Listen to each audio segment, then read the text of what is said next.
اهدنا الصراط المستقيم.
وربک الغنی ذو الرحمہ، اور تیرا پالنہار بے پرواہ ہے اور رحمتوں والا ہے۔ ان یشاء یذھبکم، اگر اللہ چاہے تو تمہیں سب کو لے جائے۔ وَيَسْتَخْلِفْ مِن بَعْدِكُم مَّا يَشَاءُ، اور تمہارے بعد اللہ پیدا فرمائے ان کو جن کو چاہے۔ كَمَا أَنشَأَكُم مِّن ذُرِّيَّةِ قَوْمٍ آخَرِينَ، جیسا کہ اس نے تمہیں پیدا فرمایا من ذریۃ قوم آخرین، دوسری قوم کی اولاد سے۔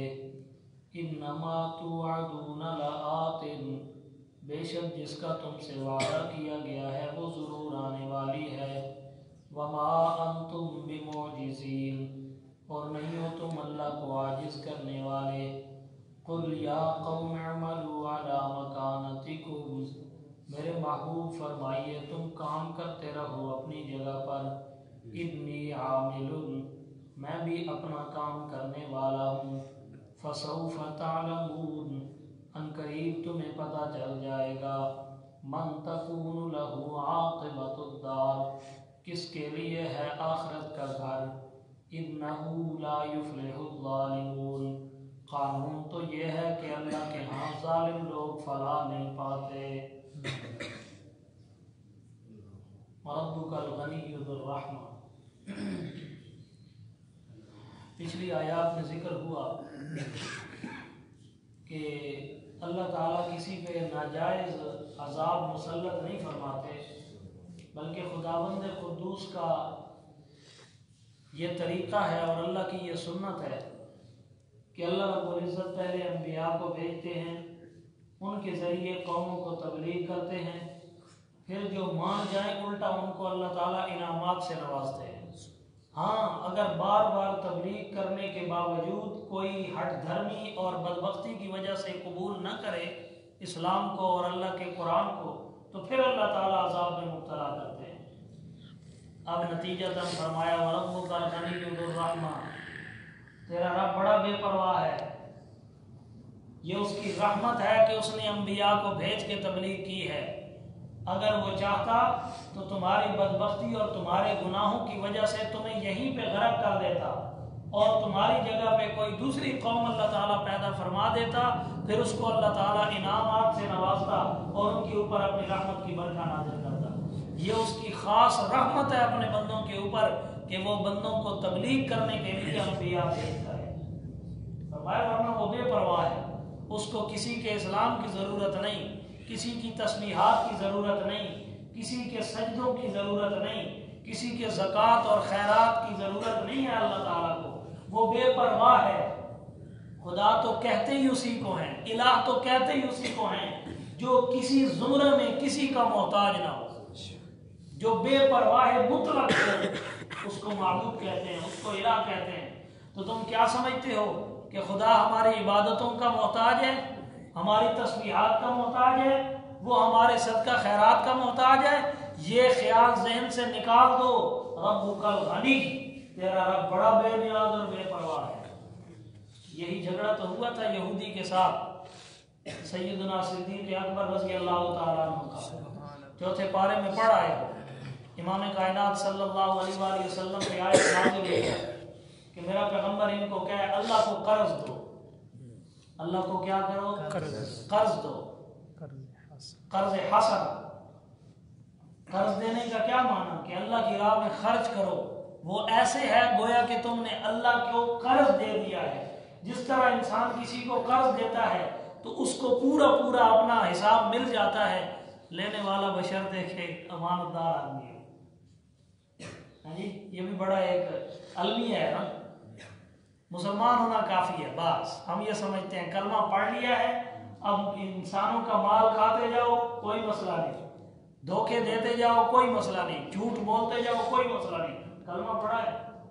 کلمے کے بڑے فائدے ہیں نا، تو کلمہ پڑھ لینے کے بعد معاذ اللہ علیہ باللہ ناحق کسی کا مال کھانا بھی ہم جائز سمجھتے ہیں، بس موحد ہو گئے ہیں، جنت تو ہماری اپنی ہے، ٹھیکہ ہے جنت کے اوپر۔ تو جس طرح ایک سلیم الفطرت انسان وہ کسی سے قرض لیتا ہے تو جو وعدہ کرتا ہے یا جو وقت مقرر کرتا ہے کوشش کرتا ہے میں اس وقت پہ اپنا قرض چکا دوں، ادا کر دوں، بلکہ اس کی کوشش تو یہ ہوتی ہے کہ میں وقت سے پہلے اپنے سر سے یہ بھاری بوجھ جو ہے اس کو ہٹا دوں اور اتار دوں، قرض ادا کر دوں۔ اللہ نے انسانوں کو سمجھایا تم میری راہ پہ خرچ کرو، یہ ایسے ہے گویا کہ مجھے قرض دے رہے ہو، اور قرض جس کو تم دیتے ہو تمہاری امیدیں یہی ہوتی ہیں موقع آنے پر مجھے وہ دیا ہوا پیسے کا بدلہ مل جائے، مجھے وہ سارا پیسہ مل جائے تاکہ میں اس سے اپنا نفع حاصل کر سکوں۔ اللہ فرماتے ہیں مجھے میری راہ میں اپنا مال خرچ کر کے دیکھو، جب تمہارے اوپر پریشانی اور مصیبت آنے لگے گی اس مال کے بدلے میں دیکھنا میں تمہاری کیسے مدد کرتا ہوں۔ مطلب تو یہ تھا اللہ کو قرض دو، اللہ تو بے نیاز ہے، اس کو قرضوں کی ضرورت نہیں ہے۔ جب یہ آیت امام کائنات صلی اللہ علیہ وآلہ وسلم نے صحابہ کو سنائی، سیدنا صدیق اکبر رضی اللہ تعالیٰ عنہ نکلے لوگوں کو تبلیغ کرنے کے لیے کہ اللہ کی راہ میں مال خرچ کرو، اس کی بڑی برکات ہیں، تم صدقہ خیرات کرو گے اس کے بدلے میں تمہارے اوپر سے اللہ تعالیٰ پریشانیوں کو ہٹا لے گا، تکالیف سے نجات ملے گی۔ تو ایک یہودیوں کے گستاخ قسم کے بندے نے یہ پھپتی کسی اور بکواس کیا، کہتا ہے تمہارا رب فقیر ہو گیا ہے، بندوں سے مانگنے لگ گیا ہے۔ یہ اس نے بات کہی، سیدنا صدیق اکبر رضی اللہ تعالیٰ عنہ کی غیرت ایمانی جوش میں آ گئی۔ یہ وہ صدیق ہے جو رقیق القلب ہے، یہ وہ صدیق ہے جو بڑا رقیق القلب ہے، بڑا نرم دل انسان ہے۔ امام کائنات صلی اللہ علیہ وسلم کا آخری وقت تھا تو فرمایا، حکم دیا مروا ابا بکر فلیصلی بالناس، ابو بکر کو کہو لوگوں کو نماز پڑھائے، میں محمد میں آج مسجد تک چل کے جانے کی بھی طاقت نہیں ہے۔ حضرت عائشہ صدیقہ رضی اللہ تعالیٰ عنہ نے کیا فرمایا تھا، یا رسول اللہ میرا بابا بڑے کمزور دل کا مالک ہے، جب وہ یہ سنے گا کہ نبی علیہ الصلوۃ والسلام کے اندر اتنی طاقت بھی اب نہیں رہی، اتنا ضعف اور اتنی کمزوری آ چکی ہے کہ آپ مسجد تک بھی چل کے نہیں جا سکتے، تو ابو بکر مصلی پہ کھڑا نہیں ہو سکے گا، کیونکہ وہ بڑا نرم دل آدمی ہے، بڑا نرم دل آدمی ہے، وہ مصلی پہ نہیں ٹھہر سکے گا۔ تو وہ تو رقیق القلب ہے جو کسی کی پریشانی سن کے برداشت نہیں کر سکتا، لیکن جب آیا نا مسئلہ اللہ کی توحید کا اور ایمان کا مسئلہ آیا تو دیکھو کتنا مضبوط ایمان ہے ابو بکر صدیق کا۔ جیسے یہودی نے پھپتی کسی، تمہارا رب اتنا فقیر ہو گیا، محتاج ہو گیا، بندوں سے مانگنے لگ گیا، سیدنا صدیق اکبر رضی اللہ تعالیٰ عنہ گیا اور اس کے منہ پہ زور سے تھپڑ مارا۔ اب بدبختہ ہمارے خدا کو فقیر کہتا ہے، وہ فقیر نہیں ہے، وہ تو غنیوں کا بھی بادشاہ ہے، وہ فقیر نہیں ہے۔ اب انہوں نے ڈنڈورا پیٹا، شور مچایا، دیکھو جی ظلم کیا ہے، ابو بکر نے ہمیں تھپڑ مارا ہے، نبی علیہ الصلوۃ والسلام کی عدالت میں آ گئے، یہ امید لے کر، مقدمے کے گواہ تو ہیں کوئی نہیں، سارے وہاں پر یہودی بیٹھے تھے، یہ امید لے کے آئے تھے نبی علیہ الصلوۃ والسلام کا، چونکہ طریقہ مبارک یہ ہے آپ علیہ السلام دونوں گروہوں کی بات سنتے ہیں پھر گواہ طلب کرتے ہیں، واقعے کے گواہ نہ ہوں تو نبی علیہ الصلوۃ والسلام فیصلہ کر دیتے ہیں۔ اب وہ یہ امید لے کے آئے تھے کہ ہم بدلہ لیں گے اور نبی کی عدالت میں لیں گے، صحابہ کی موجودگی میں لیں گے، ابو بکر کے چہرے پہ تھپڑ ماریں گے، لیکن قدرت مسکرا رہی تھی۔ ابو بکر نے جس ذات کی طرفداری کرتے ہوئے ایک کافر کے منہ پہ تمانچہ مارا ہے وہ ذات اب بھی باقی ہے، وہ اب پورا دفاع کرے گی ابو بکر صدیق کا۔ نبی علیہ السلام کی عدالت میں آئے اور یہودی آ کے کہنے لگے یا رسول اللہ اس نے ہمارے اوپر بڑا ظلم کیا ہے۔ کیا کیا جی؟ دیکھو جی چہرے پہ نشان ہے تھپڑ پہ، اس نے ہمارے بزرگ کو تھپڑ مارا ہے اتنے زور سے۔ نبی علیہ السلام نے سیدنا صدیق اکبر رضی اللہ تعالیٰ عنہ کو طلب کیا، صدیق تھپڑ مارا ہے جو صدیق، انکار کا تو نام ہی نہیں اس کی زندگی میں۔ جی یا رسول اللہ مارا ہے، جھوٹ کا شائبہ ہی نہیں ہے، کیونکہ صدیق جو ہوا میں اگر سچا ہوتا ہوں تو سچ کی وجہ سے میری عزت ہوتی ہے، لیکن ابو بکر تیری قسمت پہ قربان جاؤں، تو سچا ہوا تو تیری وجہ سے سچائی کی تعریف ہونے لگی۔ یہ فرق ہے ہمارے اور ابو بکر صدیق کے سچ میں۔ میں سچا ہوتا ہوں تو سچائی کی وجہ سے میری تعریف ہوتی ہے، لیکن ابو بکر کی وجہ سے صداقت کی تعریف ہوتی ہے کہ سچ اس کو کہتے ہیں۔ سیدنا صدیق اکبر رضی اللہ تعالیٰ عنہ فرمان لگے یا رسول اللہ مارا ہے، کیوں مارا ہے؟ یا رسول اللہ اس نے یہ بکواس کیا ہے، یہ کہتا تھا تمہارا رب فقیر ہو گیا ہے۔ نبی علیہ السلام نے فرمایا گواہ پیش کر، تو یہ دعویٰ کر رہا ہے نا اس کے خلاف کہ اس نے یہ بات کہی ہے کہ تمہارا رب فقیر ہو گیا ہے، گواہ دے۔ ابو بکر نے ایک نظر آسمان کی طرف، یا رسول اللہ روئے زمین پہ تو ابو بکر کا گواہ کوئی نہیں ہے، آسمان والا مہربانی کر دے تو اس کی شفقت اور اس کی رحمت ہے، زمین پہ تو ابو بکر کا کوئی گواہ نہیں تھا۔ نبی علیہ السلام نے فرمایا ابو بکر گواہ پیش کر، ورنہ یہ عدالت محمد کی عدالت ہے، یہ پاکستان کی عدالت نہیں ہے جہاں پہ مدعی ایڑیاں رگڑ کے بیچارے مر جاتے ہیں، 90 سال گزر جاتے ہیں، مقدمات کی سنوائی نہیں ہوتی، کوئی فیصلے تک نہیں پہنچتا۔ یہ محمد عربی کی عدالت ہے، یہاں اس کے دشمن بھی آ جائیں اپنے مقدمے کی سنوائی بھی ان کی ہوتی ہے اور پھر اس کا کوئی نتیجہ بھی ہوتا ہے، آؤٹ پٹ بھی ہوتا ہے۔ ہاں جی، نبی علیہ السلام نے فرمایا صدیق یہ گواہ پیش کر، یہ چہرہ پیش کر۔ گواہ نہیں ہے تو وہ بدلہ لینے کے لیے تیار ہے۔ اللہ تعالیٰ کی غیرت بھی پھر جوش میں آئے۔ ابو بکر کا اگر دنیا میں کوئی گواہ نہیں تھا تو اللہ فرماتا ہے میں جو اللہ نے قرآن کے ذریعے گواہی دی پھر ابو بکر صدیق کی صداقت کی۔ چوتھا پارہ کھولیے ذرا حوالہ دیکھ لیجیے۔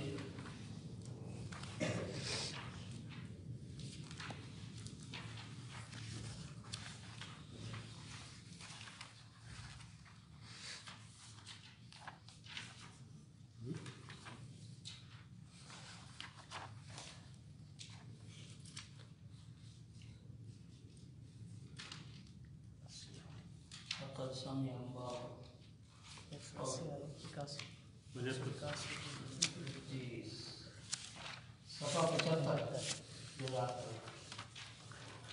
یہ ہوتا ہے قرآن کے ساتھ لگاؤ رکھنے کا نتیجہ کہ بات آتے ہی آیات نکل آتی ہے۔ اہل قرآن کا یہ نشانی ہے۔ صفحہ 75 کی بالکل ابتدا ہے، پہلی سطر، سورہ آل عمران کی آیت نمبر 181۔ لقد سمع الله قول الذين قالوا إن الله فقير ونحن أغنياء سنكتب ما قالوا وقتلهم الأنبياء بغير حق ونقول ذوقوا عذاب الحريق لقد سمع الله قول الذين قالوا سبحان اللہ، الفاظ دیکھو آیت پہ، لقد سمع اللہ۔ علماء سے پوچھو یہ لقد سمع کا کیا معنی ہے؟ سامعہ ماضی کا صیغہ ہے اور اس کے اوپر قد ہے اور پھر لام ہے۔ اللہ فرمانا یہ چاہتا ہے میرا پیغمبر مجھے اپنی ذات کی قسم ابو بکر سچا ہے، مجھے اپنی ذات کی قسم ابو بکر صدیق سچا ہے، بالکل درست بات کر رہا ہے، دنیا میں بے شک اس کا کوئی گواہ نہ ہو، میں رب تو سن رہا تھا۔ لقد سمع اللہ، البتہ تحقیق پکی بات ہے، سن لیا خود اللہ نے، قول الذین قالوا، ان بدبختوں کی بات کو جنہوں نے کہا ان اللہ فقیر ونحن اغنیاء، کہ اللہ فقیر ہے اور ہم غنی ہیں۔ کیا کہتے ہیں کہ ہم غنی ہو گئے، پھر اللہ ہم سے مانگ رہا ہے، تو خود اللہ معاذ اللہ محتاج ہو گیا ہے، فقیر ہو گیا ہے۔ سنکتب ما قالوا، اللہ فرماتے ہیں ہم لکھ لیتے ہیں جو بھی وہ کہتے ہیں، ہمارے پاس لکھت میں موجود ہے جی دلائل پورے پورے۔ وَقَتْلَهُمُ الْأَنْبِيَاءَ بِغَيْرِ حَقٍّ، ایک اور پور بھی اللہ نے کھول دی کہ صرف ان کا یہ ظلم نہیں کہ ابو بکر جیسے سچے آدمی پہ تہمت لگا رہے ہیں اور اس کو جھوٹا ثابت کرنے کے اوپر محنت کر رہے ہیں، بلکہ یہ تو ایسے بدبخت ہیں انبیاء کو قتل کرنے سے بھی باز نہیں آئے ہیں۔ اللہ فرماتے ہیں ہم نے ایک ایک بات ان منحوسوں کی لکھی ہوئی ہے، کبھی یہ صدیق جیسے سچے پیغمبر کے یاروں کے اوپر تہمت لگاتے ہیں تو کبھی انبیاء کو قتل کرنے پہ بھی تل جاتے ہیں۔ یہ ایسے بدبخت قسم کے لوگ ہیں۔ اصل میں مسئلہ تھا صدیق کے ساتھ پیار کا، اللہ تعالیٰ نے ان کے پول کھول دی۔ سَنَكْتُبُ مَا قَالُوا، ہم لکھ لیتے ہیں جو بھی وہ کہتے ہیں، وَقَتْلَهُمُ الْأَنْبِيَاءَ بِغَيْرِ حَقٍّ، اور ان کا قتل کرنا انبیاء کو بغیر حق کے، وَنَقُولُ ذُوقُوا عَذَابَ الْحَرِيقِ، ہم کہیں گے چکھو تم جلتی ہوئی آگ کا عذاب، ذُوقُوا عَذَابَ الْحَرِيقِ، جلانے والی آگ کا عذاب چکھو۔ تو یہ ان کا انجام ہے جنہوں نے صدیق جیسے سچے پہ جھوٹ کا شائبہ کیا۔ الفاظ پہ غور کرو، جنہوں نے صدیق جیسے سچے پہ جھوٹ کا شائبہ پیش کیا، ان کا عذاب ہے۔ اللہ فرماتے ہیں وَنَقُولُ، قیامت کے دن ہم کہیں گے ذُوقُوا عَذَابَ الْحَرِيقِ، جہنم کا عذاب چکھو، یہ تمہارے لیے تیار کی گئی ہے۔ تو بات میں کر رہا تھا اللہ غنی ہے، اللہ بے پرواہ ہے۔ سیدنا صدیق اکبر رضی اللہ تعالیٰ عنہ یہی تو ثابت کرنا چاہتے تھے، اور بندے غنی نہیں ہوتے، بندوں کا پیدا کرنے والا غنی ہوتا ہے۔ جو بندوں کا پالن ہار ہے، پوری کائنات کا خالق و مالک ہے، وہ غنی ہے، وہ بے پرواہ ہے۔ بندہ تو محتاج مطلق ہے، یہ تو ہر قدم پہ محتاجیوں میں گرا ہوا ہے، اٹا ہوا ہے محتاجیوں کے اندر۔ کھانا ہو تب محتاج ہے، پینا ہو تب محتاج ہے، چلنا ہو انرجی کا محتاج ہے، بولنا ہو زبان کا محتاج ہے، دیکھنا ہو آنکھوں کا محتاج ہے، سننے کے لیے کانوں کا محتاج ہے، چکھنے کے لیے زبان کا محتاج ہے۔ ہاں جی، ہر قسم کی محتاجیاں انسان کا گھر ہیں، انسان تو محتاجیوں کا گھر ہے۔ تو پھر اس کو غنی کہنا یہ کوئی قرینہ قیاس نہیں ہے، یہ کوئی عقل مندی کی بات نہیں ہے، بلکہ غنی وہ ذات ہے جس کو کسی وقت میں کبھی بھی کسی قسم کی محتاجی لائق نہیں ہوتی۔ وَرَبُّكَ الْغَنِيُّ ذُو الرَّحْمَةِ، تو اللہ اپنی پاور دکھا رہا ہے۔ اگر میں پکڑنا چاہوں تو فوراً انسان کو اس کے گناہوں کی وجہ سے پکڑ سکتا ہوں، لیکن نہیں پکڑتا، کیوں؟ ذُو الرَّحْمَةِ، رحمت والا جو ہے وہ رحمت کرنے والا ہے، فوراً نہیں پکڑتا، انسان کو ڈھیل دیتا ہے، مہلت دیتا ہے۔ پھر جب انسان حدیں کراس کر جاتا ہے اس وقت اللہ تعالیٰ پھر اس کو زنجیر ڈالتے ہیں، اور پھر جب پکڑ آتی ہے اللہ کی، اس کا ذکر قرآن کرتا ہے ان بطش ربک لشدید، تیرے رب کی پکڑ بڑی سخت ہے، تیرے رب کی پکڑ بڑی سخت ہے۔ لیکن مشرک ملا نے عوام کے عقائد برباد کیے تو کیا کہتا ہے؟ خدا سائیں دے پکڑے چھڑاوے محمد دے پکڑے چھڑا کوئی نہیں سکتا۔ قرآن اس کے برعکس ہے، یہ کیا کہتا ہے کہ اللہ کا پکڑا رسول چھڑا لیتے ہیں، لیکن رسولوں کا پکڑا کوئی نہیں چھڑا سکتا۔ معاذ اللہ، نبی کی محبت میں اتنے آگے نکل گئے، خدا کو بھی عاجز کر دیا اپنے عقائد میں آ کر۔ لیکن قرآن کہتا ہے ان بطش ربک لشدید، سب سے زیادہ تیز اور سخت پکڑ کس کی ہے؟ اللہ کی ہے۔ اس کی پکڑ سے کوئی نہیں چھڑا سکتا، نبی نہیں چھڑا سکتا، ولی نہیں چھڑا سکتا، چھوٹا بڑا غوث قطب ابدال جو اپنی طرف سے بنا رکھے ہیں انہوں نے جعلی معبود، وہ کرنیاں بھرنیاں والے نہیں، وہ کسی کے کچھ کام آنے والے نہیں ہیں۔ ہر ایک کی ہر مشکل میں کام آنے والا کون ہے؟ صرف ایک اللہ کی ذات، بس یہی عقیدہ بنانا ہے۔ وَرَبُّكَ الْغَنِيُّ ذُو الرَّحْمَةِ، تیرا رب بے پرواہ ہے اور رحمتوں والا ہے۔ ان یشاء یذھبکم، اگر وہ چاہے تو تم سب کو لے جائے، لے جانے سے مراد کی ہلاک کر دے۔ اگر اللہ چاہے تو سب کو پہلی مرتبہ گناہ کرنے پر ہی پکڑ لے، وَيَسْتَخْلِفْ مِن بَعْدِكُمْ مَا يَشَاءُ، اور تمہارے بعد جس کو چاہے پیدا کر دے، جس کو چاہے لے آئے زمین پر۔ کما انشأکم من ذریۃ قوم آخرین، جیسا کہ دوسروں کے بطن سے تمہیں پیدا کیا ہے۔ ہاں جی، جس طرح ہمیں پیدا کیا ہے، اللہ تعالیٰ ہمارے علاوہ کسی اور کو بھی پیدا کرنے پہ قادر ہے کہ نہیں ہے؟ تو اسی لیے فرمایا سنبھل سنبھل کے قدم رکھنا، ایسا نہ ہو میری رضا کے خلاف سبق میں تم چل پڑو اور پھر میرے عذاب میں مبتلا ہو کر دنیا سے ہی ہاتھ دھو بیٹھو اور دنیا آ کر تمہاری برباد ہو جائے. ایسا کبھی نہ کرنا. کما انشاکم من ذریۃ قوم آخرین، جیسا کہ تمہیں پیدا فرمایا تھا دوسرے لوگوں کی اولاد سے. اللہ ایسا کر سکتا ہے. دوسرے مقام پہ قرآن نے چیلنج کیا. سورہ محمد کھولیے 26واں پارہ.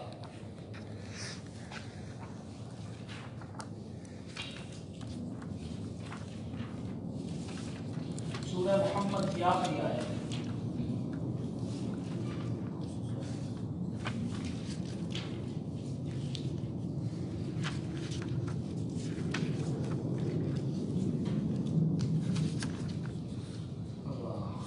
صفحہ 511. سورہ محمد کی آخری آیت ہے، آیت نمبر 38.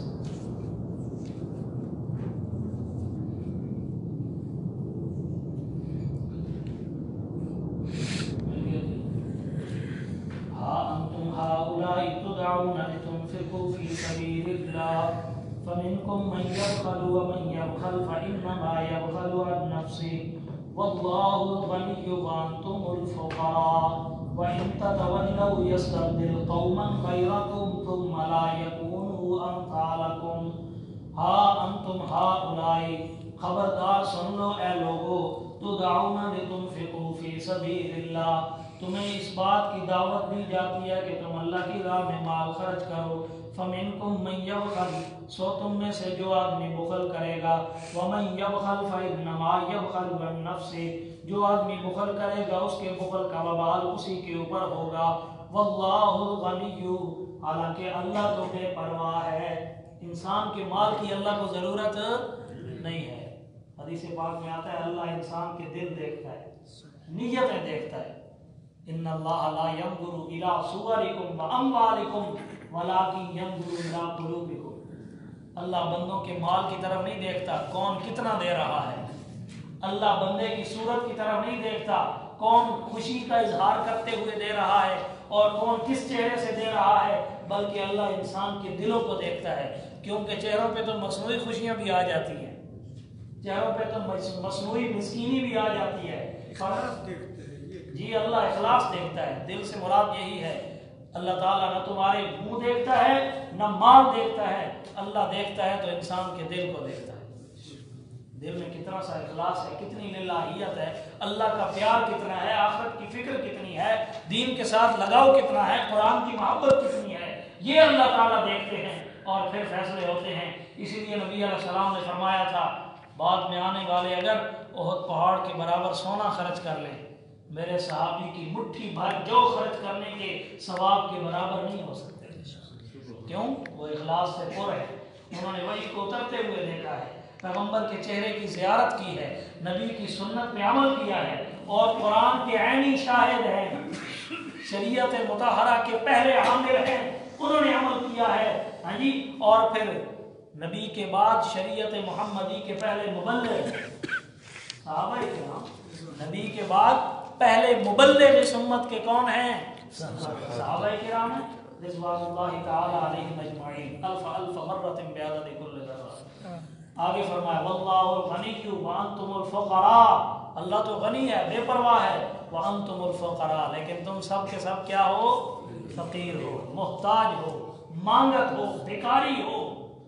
ہم سب کے سب بھکاری ہیں کہ نہیں؟ خدا کے در کے بھکاری ہیں. اور ہر آدمی اپنے گریبان میں جھانک کے دیکھے، مشکل وقت آ جائے، کسی چیز کی ضرورت ہو، پیسہ ہو، مال ہو، جس قسم کی مدد کی ضرورت ہو، انسانوں کے سامنے ہاتھ پھیلاتے ہوئے دل کی کیا کیفیت ہوتی ہے؟ مشکل آ جائے، مصیبت آ جائے، انسان کے سامنے ہاتھ پھیلانے لگے، دل کی دنیا میں طوفان آ جاتے ہیں، انسان پہ لرزہ طاری ہو جاتا ہے. میں اپنے جیسے بندوں سے مانگ رہا ہوں اور پھر امید بھی نہیں ہوتی کہ ملے گا یا صاف انکار ہو جائے گا. پھر انکار بھی ہوگا نرمی سے ہوگا یا بے عزتی کے ساتھ ہوگا. انکار بھی تو طرح طرح کے ہوتے ہیں نا. کچھ ہوتے ہیں قول معروف، اچھے طریقے سے جواب دے دیتے ہیں، بھیا میرے پاس نہیں ہے، ہوتے تو دے دیتا. اور کچھ ہوتے ہیں چل بھائی میں تے لبا اور بندہ ہی کوئی نہیں. یہ تو مشکل وقت میں، مصیبت کے وقت میں جب بندوں کی زبانی انسان ایسے الفاظ سنتا ہے، بتاؤ دل کی کیا کنڈیشن ہوتی ہے؟ دل تو انسان کا پاش پاش ہو جاتا ہے، ٹکڑے ٹکڑے انسان کا دل ہو جاتا ہے کہ میں نے مصیبت کے وقت میں اس کو اپنا سہارا سمجھ کے اس کے سامنے التجا کی تھی اور اس نے کیا جواب دیا، شرمندگی ہوتی تو انسان شرمندہ ہوتا ہے۔